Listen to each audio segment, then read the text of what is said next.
Pemirsa, suhu udara di Bali, terutama di Denpasar, akhir-akhir ini dirasakan sangat panas oleh sebagian besar orang. Namun, menurut BMKG Wilayah 3 Denpasar, suhu udara di Bali dan Denpasar berdasarkan hasil pantauan termometer masih tergolong normal, yaitu pada kisaran 22 derajat Celcius hingga 34,9 derajat Celcius yang mendekati 35 derajat Celcius. Suhunya terasa agak panas hanya wilayah Denpasar dan Bali bagian selatan.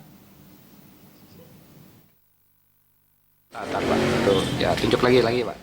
Menurut Prakirawan Cuaca BMKG Wilayah 3 Denpasar, Eka Putra Wirawan, suhu udara dirasakan agak panas karena pada pagi hari hingga siang hari, kecenderungan cuaca di wilayah Bali Selatan dan Denpasar cerah berawan.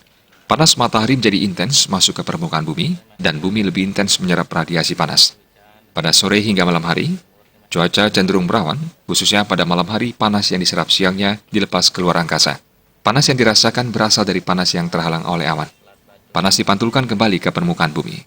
Dampaknya malam hari terasa gerah dan pagi masih terasa hangat. Biasanya pada musim kemarau, suhu terasa dingin. Sementara pada musim hujan, suhu terasa lebih hangat. Pada bulan-bulan Desember, Januari hingga Februari, kadar uap air di udara lebih banyak. Jadi fungsi uap air mengikat panas. Dengan semakin banyak uap air di sekitar kita, suhu terasa lebih hangat. Kemudian dengan panas yang seperti sekarang, artinya setelahnya siang, panas, sore mulai hujan gitu ya.